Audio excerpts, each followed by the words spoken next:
Welcome everybody to the final edition of Clarkie's Closet. This is Mark Clark here, wishing you well as usual, and today is slightly different. No music today. This final show, the ultimate show. My recollections of 7 Little Australians. I'm going to tell you all about it in the course of the show today, but it's just me chatting, so if you don't want to hear me just talking, well, bye. What can I say? I can understand that you might not want to just listen to me talking for half an hour or so, but I'm going to. And anybody out there who is interested in 7 Little Australians, which was broadcast between, I think it was August and October of 1973, was filmed in colour. It was done by the ABC. It was directed by Ron Way. It was produced, executive producer was Charles Russell. I can tell you a little bit more about them as we go. And it included some fine actors and actresses. Well, I wouldn't necessarily count myself as one of them, but there were some fine actors in it, like Ruth Cracknell and Leonard Teal as our dad.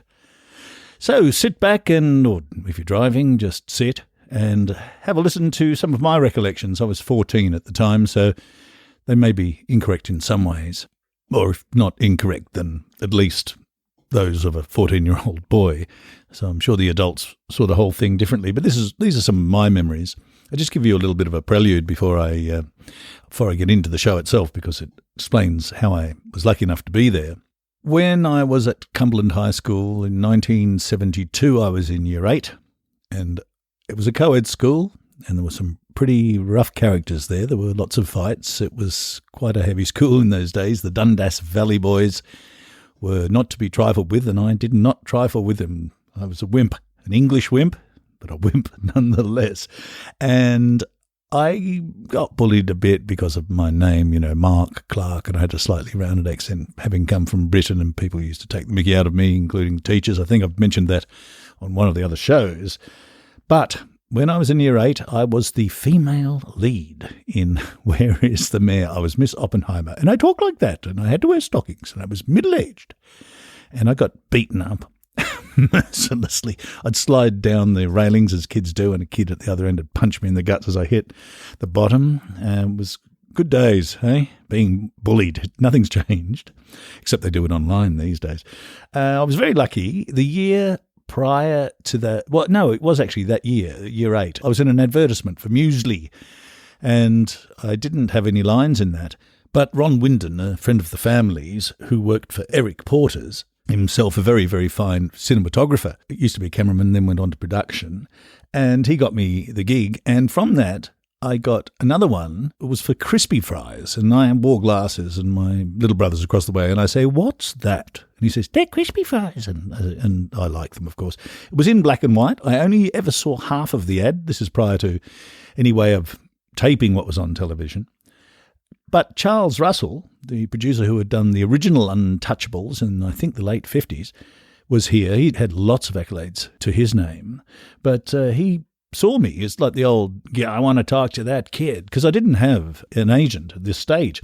So they found out where I was. We got a phone call one day at Carlingford, and Mum answered it and snapped, quick. So I went to the phone, and they said, would I like to audition? And I said, of course, yes. And when I found out it was for 7 Little Australians, a book that was written in 1894 by Ethel Turner when she was just 21. It's a marvellous book. I read it prior to meeting Charles Russell. And on the day I met him, he took me around the ABC, he showed me all of the wardrobe stuff, and we talked, and he got me a screen test, and there were quite a few screen tests. In fact, the screen test I was in only had, I think, 1 or 2 of the characters that actually did end up making it, and I had quite a bit to say in the screen test. So I did the screen test, and I got the part, and for the next 6 months, I was really away from home more than I was there. And that was really the first time in my life I had been.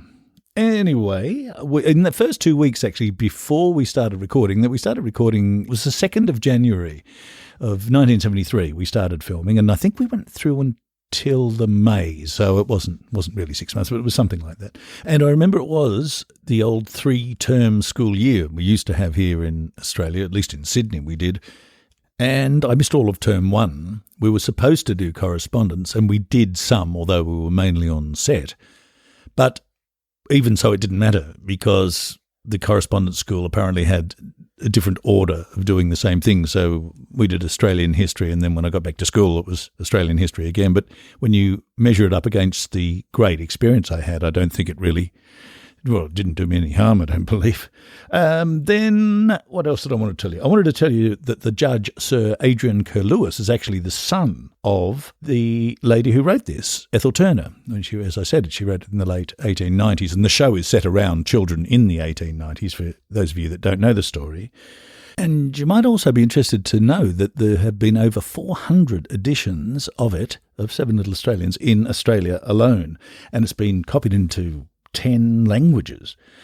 Anyway, all of that brings us to the first day on set, except for one thing I just remembered.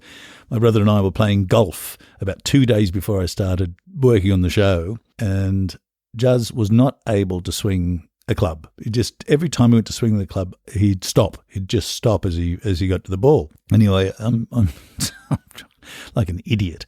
I'm standing to his left. He's right hand. I'm standing to his left. I said, no, swing it. And he did. And he hit me right in the forehead. And it gave me a massive egg. And that gave the makeup ladies their first problem with me. So to just quickly run down, Leonard Teal played our father, very strict. Judy was played by Jenny Clough. Esther, our mother, was played by Elizabeth Alexander. The general, the little tiny baby, the only child to his second marriage, so he's a military man. He's had 6 kids, and then his wife died, and so he remarried a younger woman, and she has had 1 child, and that was the general.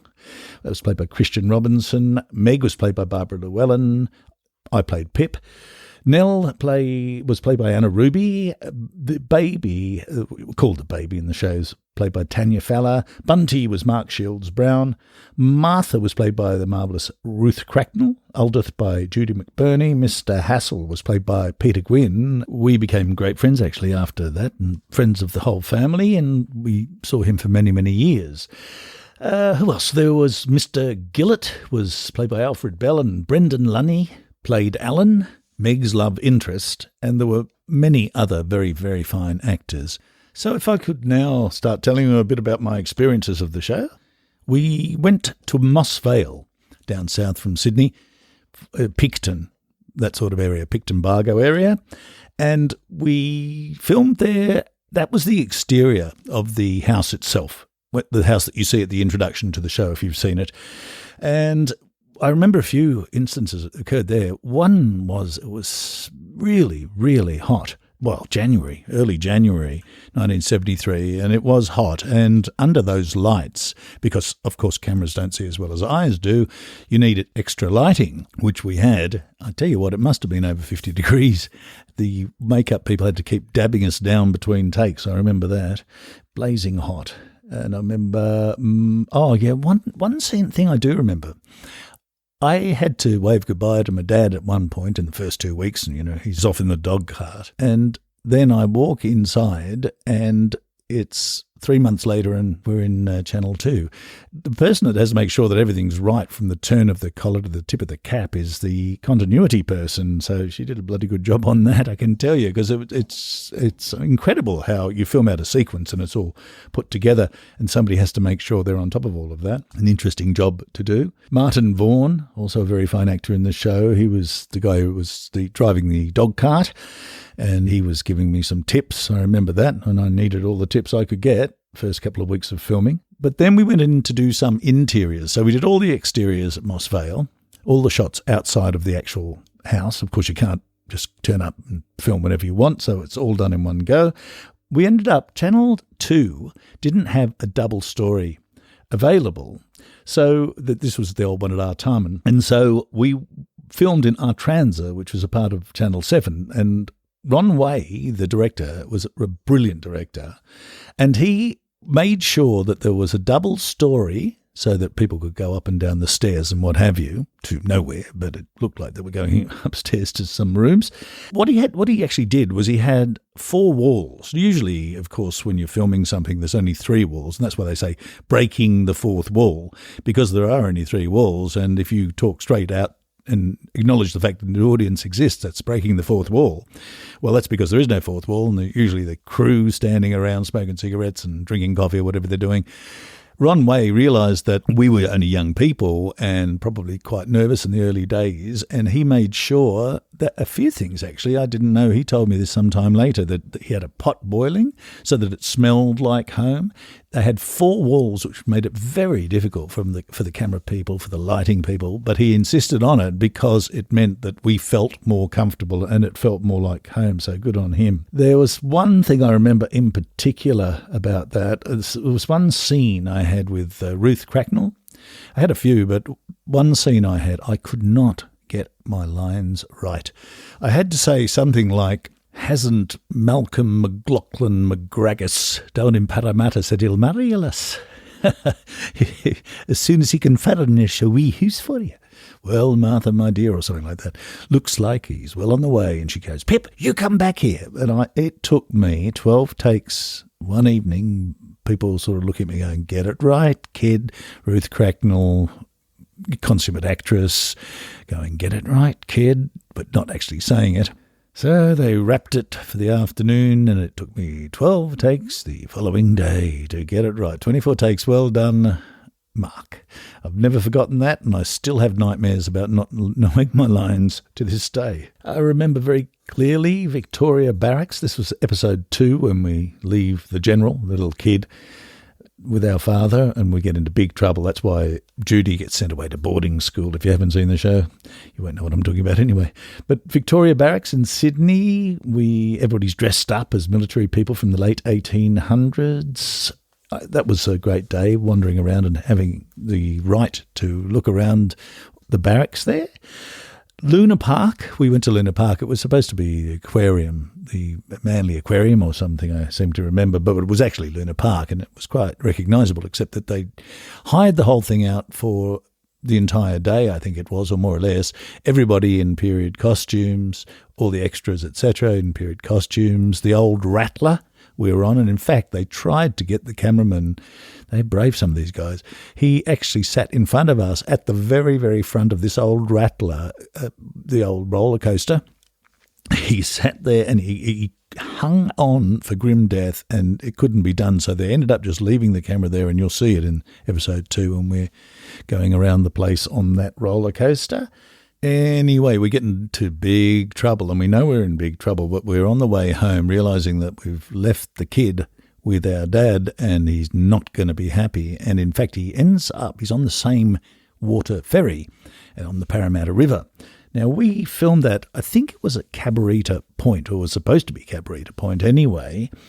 And then we walk up through the bushes, and due to the magic of television, there we are, up in front of the house that we'd already filmed a couple of months before. It really is quite an interesting thing, the way they put these things together. Something interesting was, if you do see Seven Little Australians, this is the 2nd episode, and you see the general annoying the hell out of our military father, and there's a woman next to him.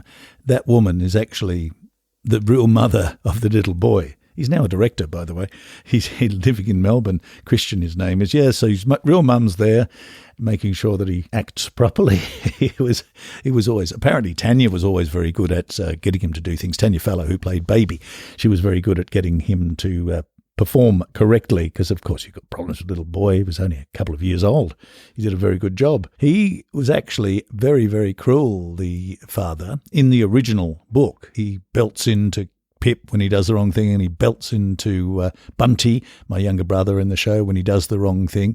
And it's mentioned in the show, but it's underplayed because you would have lost all respect and all love for the character of the father, and you want to have some endearment for him as the show goes on for various reasons. I remember also Parramatta Lakes. We filmed a lot in Parramatta Lakes, and we also filmed in Lane Cove National Park, driving around in the dog cart, and that's all, patched together, so it looks like the same sort of place. The interiors, however, of that boathouse were done in Channel 2 towards the end of shooting, in the last couple of weeks of shooting. But the exteriors were done on Parramatta River, and I was hopeless at rowing. So if you see the show, anytime I'm supposedly rowing the boat, and I think that's probably only once because I was bloody hopeless at it. And The other thing I do remember is the people in wardrobe saying to me they had to take down my trousers all the time because I grew inches and inches during the course of the show. I was 13 when I started and 14 when I finished, but that was my growth spurt. So just a piece of useful information. I can't row a boat, and I got taller when I was that age. Horse riding is something else they taught us to do. That was great. We got to learn how to ride horses because we had to in some of the later episodes when we were going to what was supposedly Yarrahappini up north, but was in fact the Lanyon Homestead down in Queanbeyan. It later became the Sydney Nolan Gallery, I think in 1975. In fact, just thinking about it, that was when I first met Peter Gwynn in those days at Lanyon. And Peter and I, as I said before, became friends. He was in fact my father in a show we filmed for Channel 2 a year later. But that was filmed in black and white. Where Did All the Magic Go, it's called. And I have never seen it because, I saw it once, but couldn't tape it. And of course, Channel 2 decided they wouldn't need those old black and white tapes, and they wiped them all, along with a lot of Doctor Who's and various other things, apparently. Anyway, that's beside the point.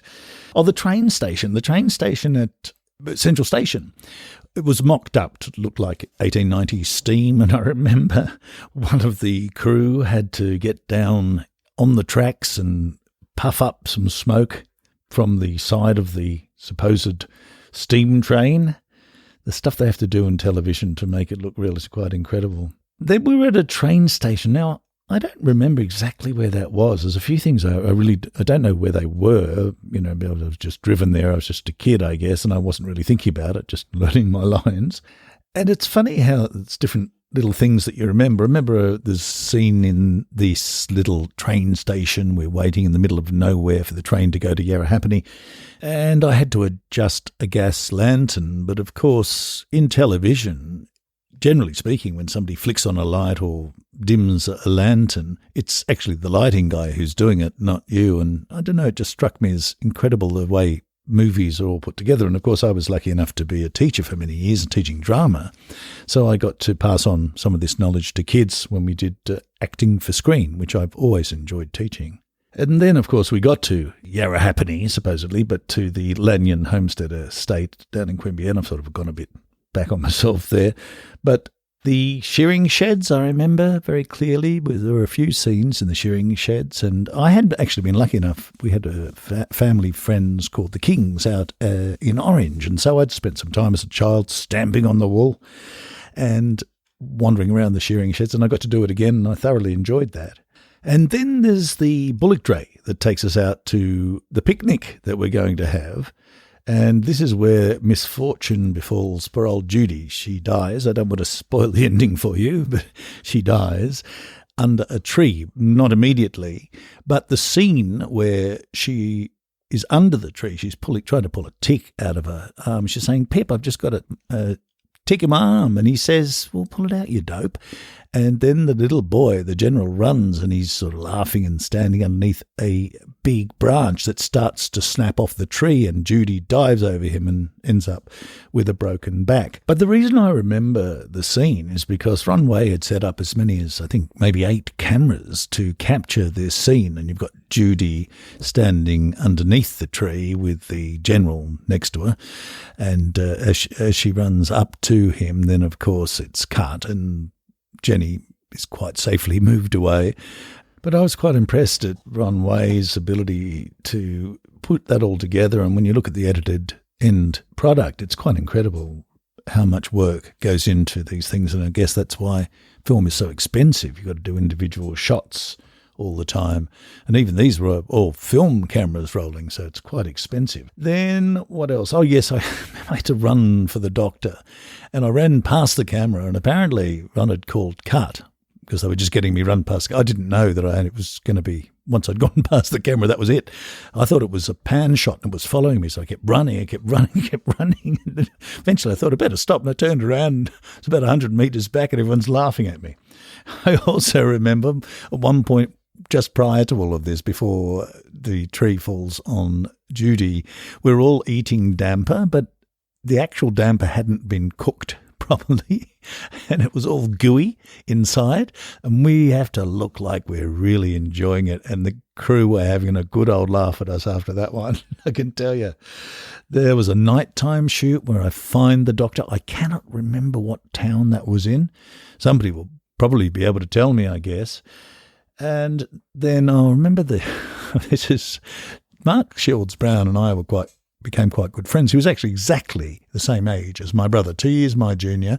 He was born on January the 13th, the same day that my brother was born.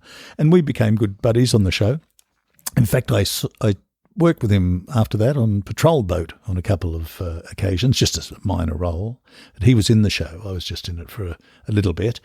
And then, I was going to tell you that we, in the scene where Judy's died and our father's looking at the cross in the ground and we were in the background, you might notice I turned my head away because Mark was making me laugh at that time. Very professional of me. And then, as I said before, the last 2 weeks were done in Channel 2. That was the boathouse. They were the boathouse scenes, and the scenes in the old guy's cabin, and the guy who smokes all the time, smokes. He's got a pipe in his mouth. They were all done in Channel 2. And that brings me towards the end of the actual filming. After it was a wrap, there was a party, and Ron told me at that party that they were thinking of doing the second book in the series by Ethel Turner. She actually wrote about 40 books, but Seven Little Australians is the one that has stuck, is the one that's best remembered. However, the second one was called Family at Misrule, and Pip is a few years older, and he's smoking a pipe, and he's about 19, I think, in the book. I read the book. It's quite interesting, but it never came to be, so I never got to be Pip again. There were a couple of loose ends to tie up.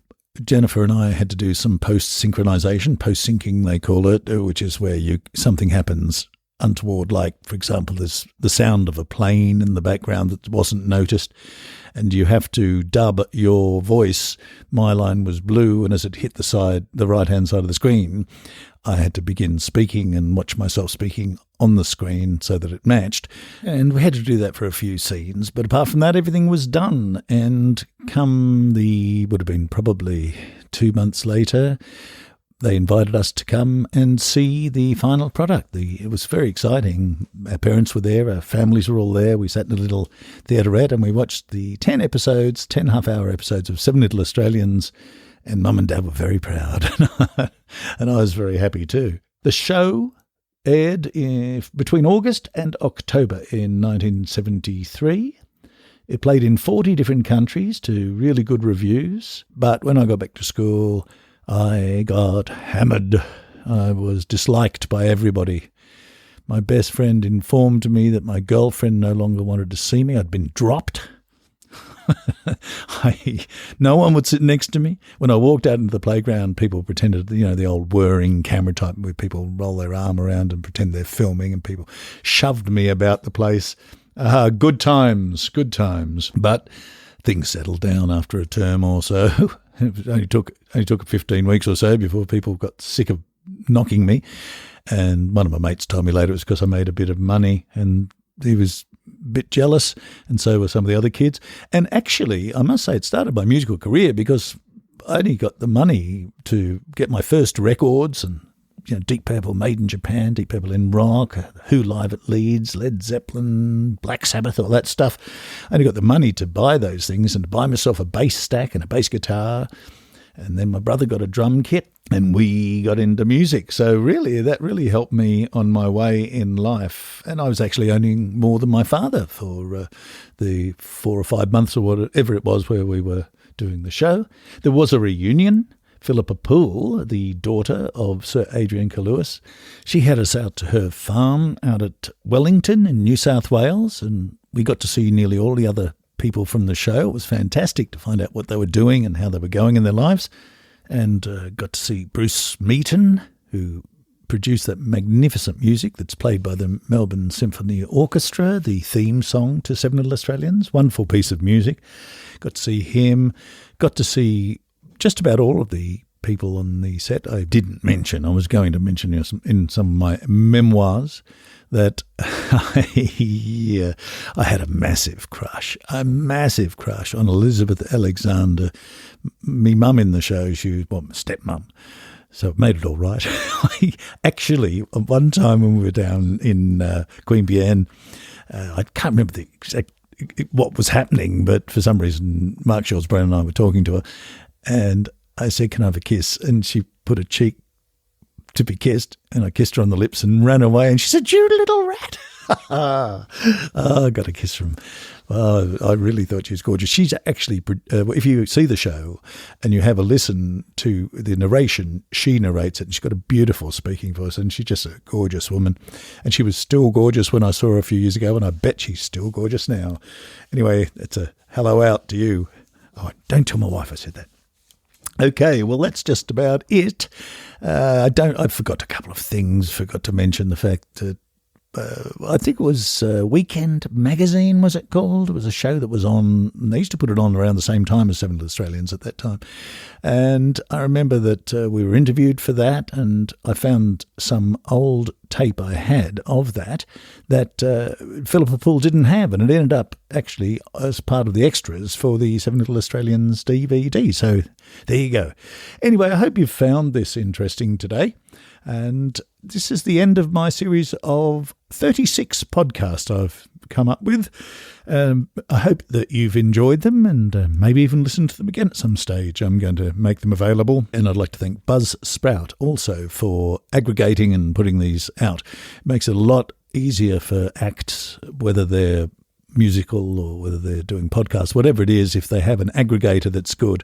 In other words, somebody who puts it all together, does all the work for you, takes a small amount of money to put it on all of the various places where you would like them. In this case, you'd like it on Spotify, and you'd like it on all Apple, and etc., Google, all that sort of thing. So I hope you've enjoyed all of my shows. I've enjoyed doing them for you. But for the time being, this is Clarky's Closet. Finishing up, this is the ultimate show. Seven Little Australians. Pip saying goodbye to you all. Go to markclark.com.au if you'd like to have a look at any of my work. I'll see if I can put up a few extra things to do with Seven Little Australians. But for now, this is Mark Clark saying goodbye.